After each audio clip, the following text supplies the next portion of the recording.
Shalom Bapak Ibu, senang sekali saya dapat bertemu meski lewat video. Hari ini kita ibadah Jumat Agung 2020.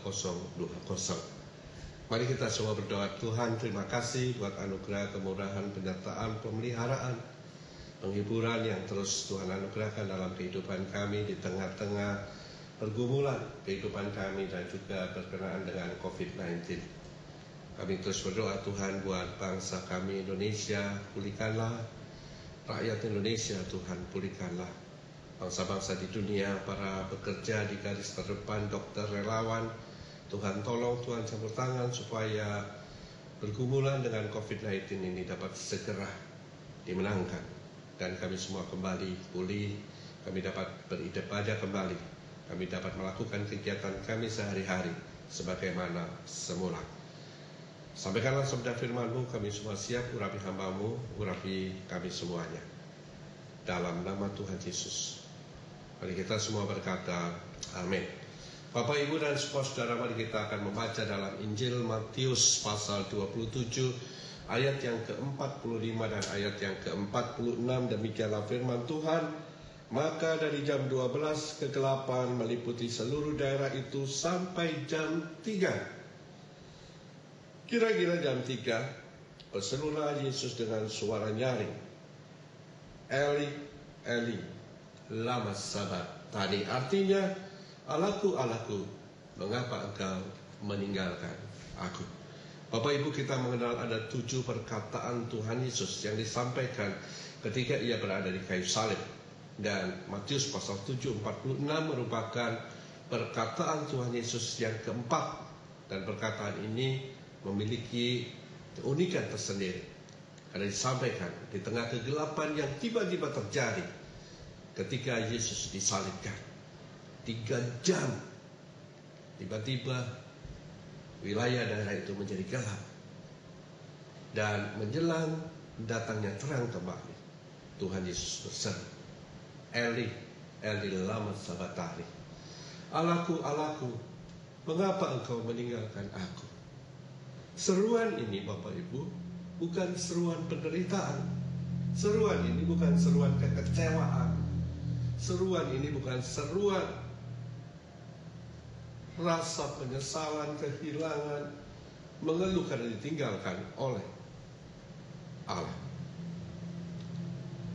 Bukan keluhan, bukan seruan penderitaan. Seruan apakah ini? Saya ingin mengajak Bapak Ibu untuk mengingat kembali siapakah Yesus. Yesus adalah Tuhan yang datang ke dalam dunia, menepati janjinya dan menggenapi nubuatan para nabi. Ia datang ke dalam dunia, dan ketika ia datang ke dalam dunia, ia datang secara pribadi dengan natur ilahi. Ia tidak datang dan masuk ke dalam tubuh jasmani manusia. Ia datang secara pribadi dengan natur ilahinya. Dan ketika ia datang ke dalam dunia supaya dikenali oleh umat manusia di dunia, ia menambahkan tubuh jasmani dengan natur insani. Pribadi yang datang, natur ilahi ditambahkan tubuh jasmani dengan natur insani. Dan itu kemudian disebut dengan sebuah hubungan yang disebut dengan hipostatik.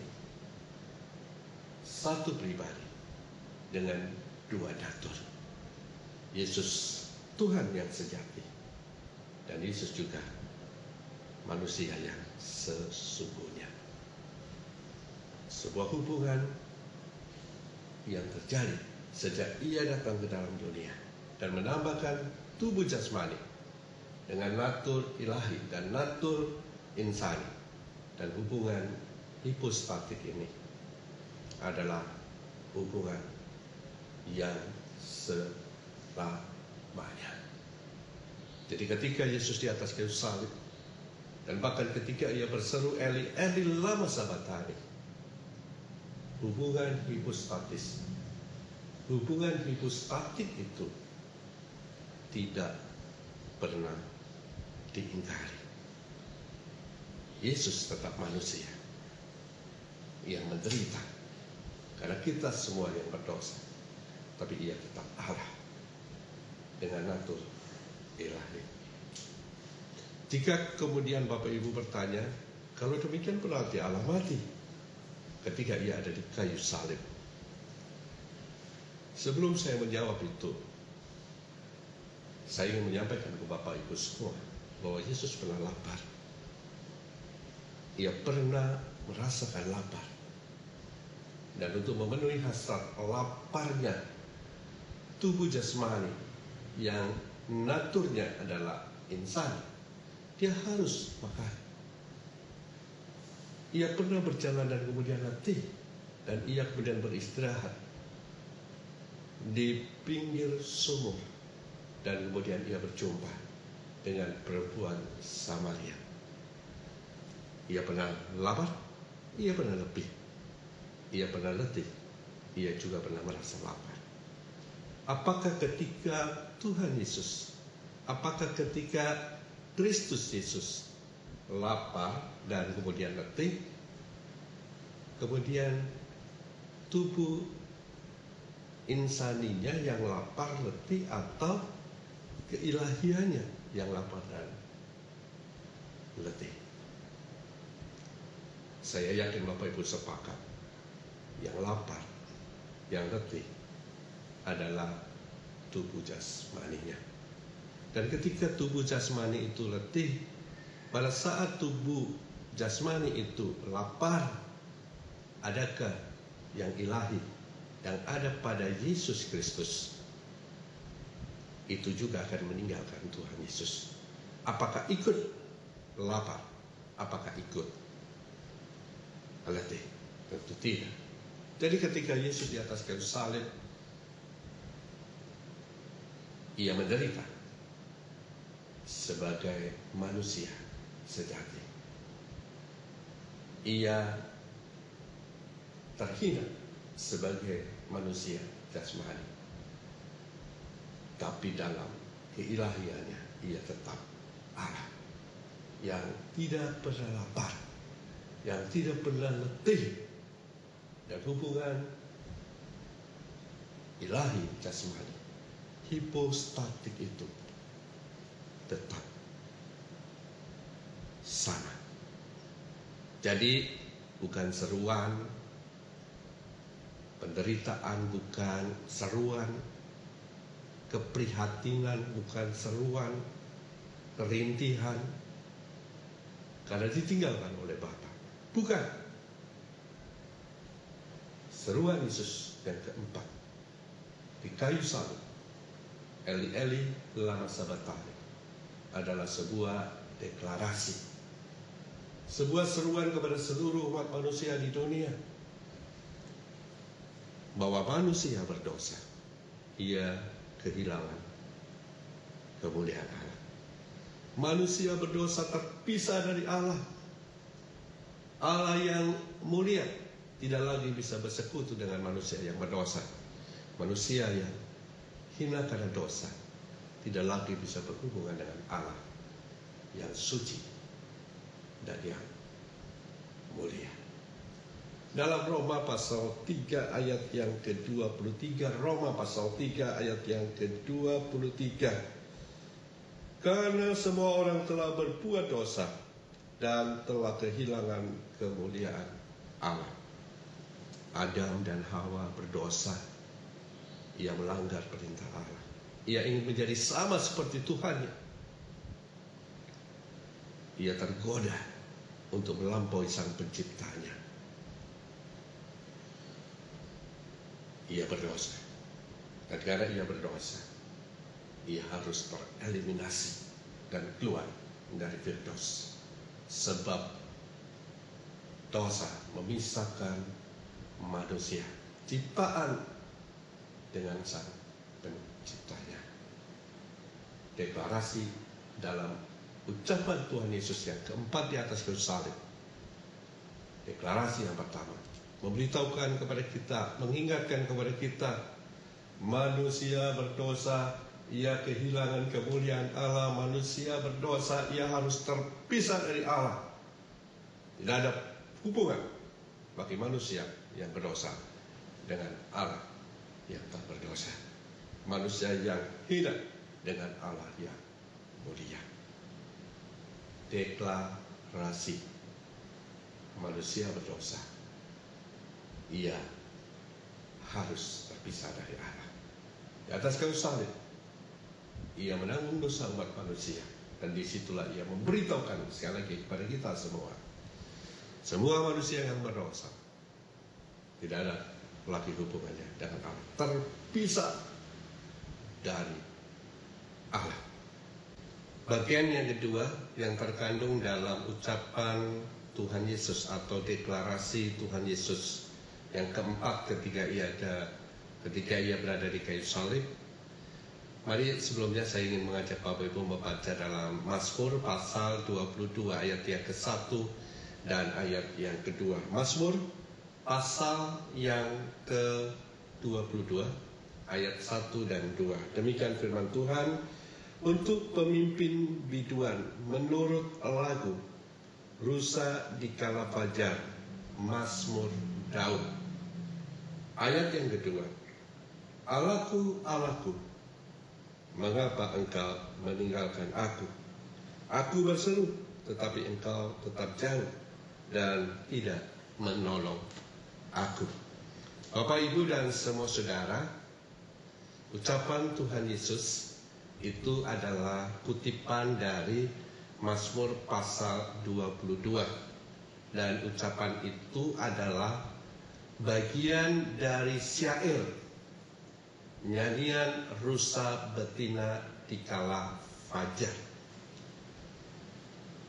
Bagus Pramono yang sering memakai inisial BP dalam sarapan pagi Biblika Ministry, ia dalam studi Perjanjian Lama, ia menjelaskan tentang bahwa syair yang dikutip Tuhan Yesus dan menjadi deklarasi yang keempat ketika ia berada di kayu salib merupakan kutipan dari syair Rusa betina di kala fajar.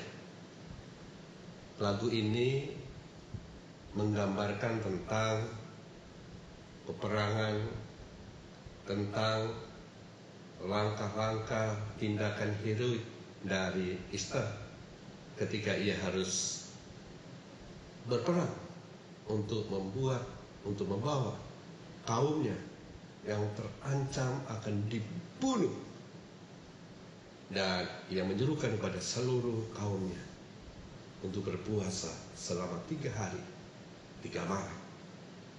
Mereka berseru, dan sampai menjelang malam sepertinya mereka tidak ada pengharapan. Tapi ketika fajar itu datang, ia menghadap ke raja, dan raja memberikan kepadanya kemenangan yang hilang gemilang. Yang terkandung dalam seruan Tuhan Yesus ketika ia berada di kayu salib dan mengatakan Eli Eli lama sabachthani. Seruan itu mengandung yang pertama adalah manusia berdosa, dia akan kehilangan kemuliaan Allah. Manusia berdosa, ia harus terpisah dari Allah. Tapi ada hal dua yang Tuhan juga sampaikan kepada kita lewat kutipan dari lagu Rusa Betina di Kala Fajar, bahwa ada pengharapan, ada mujizat, ada keajaiban ketika fajar itu kemudian datang. Ada sesuatu yang tidak pernah terduga, yang mustahil itu menjadi nyata ketika terang, ketika fajar itu datang. Dan bukan secara kebetulan ucapan yang keempat ini disampaikan oleh Yesus di kegelapan dan menjelang terang itu datang kembali. Kira-kira jam 3 berserulah Yesus dengan suara yang nyaring.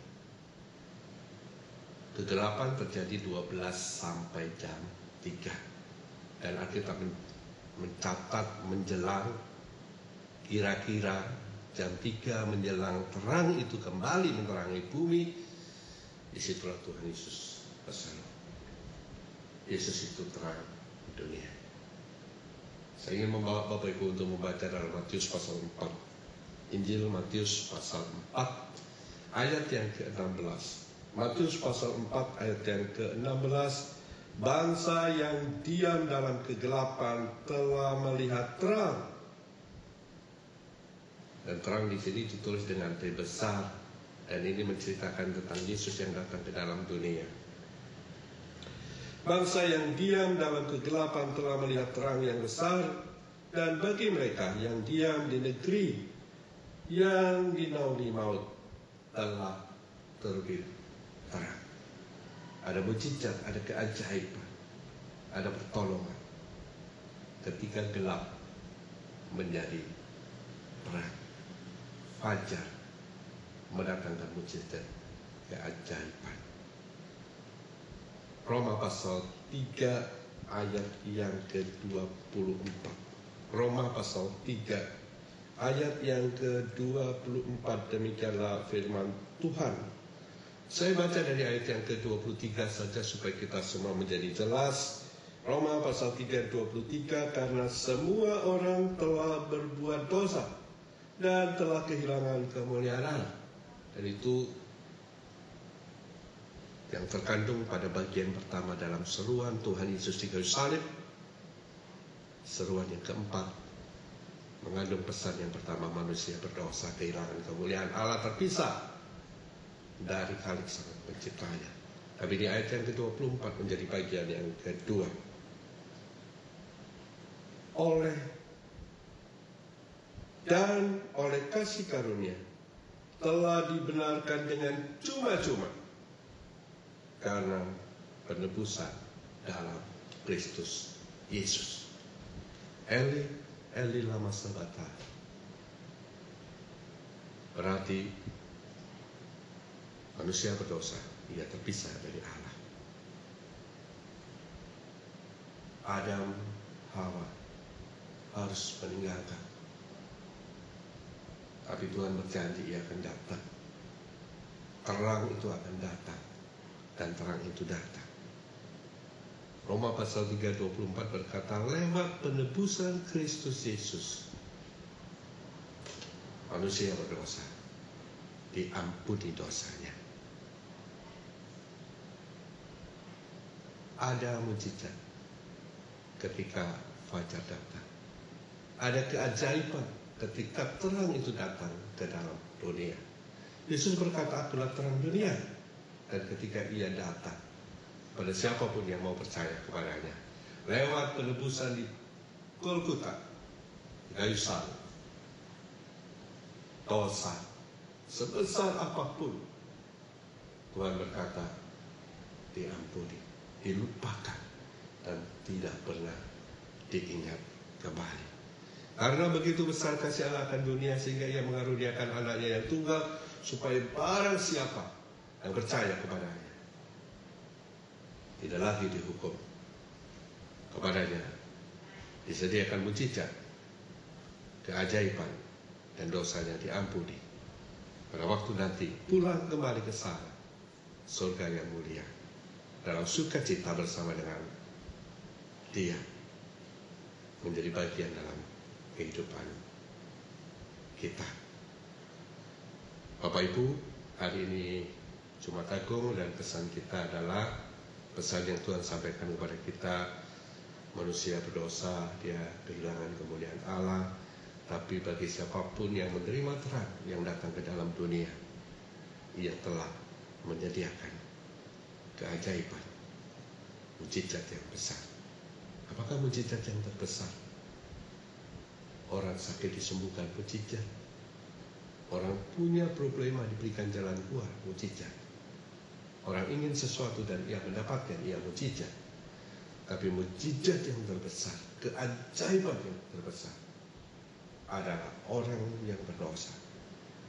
Dosanya diampuni dan kepadanya disediakan kemuliaan kekal selama-lamanya.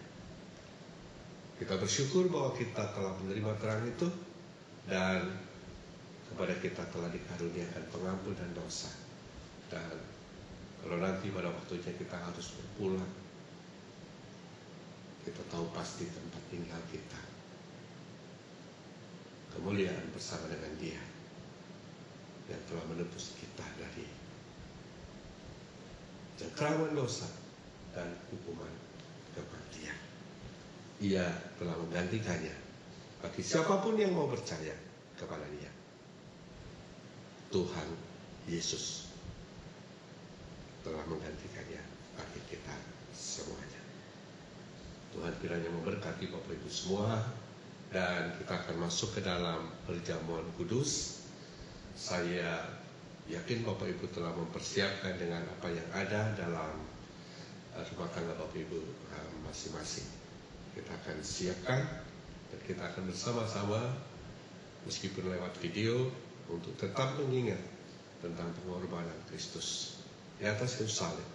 Tubuh dan darahnya telah dicurahkan, tubuhnya dipecah, darahnya dicurahkan bagi kita, dan kita yang percaya, kita akan mendapatkan mujizat terbesar dalam kehidupan kita, dunia sampai nanti di kehidupan yang akan datang. Tuhan Yesus memberkati. Mari kita siapkan untuk kita masuk ke dalam perjamuan kudus.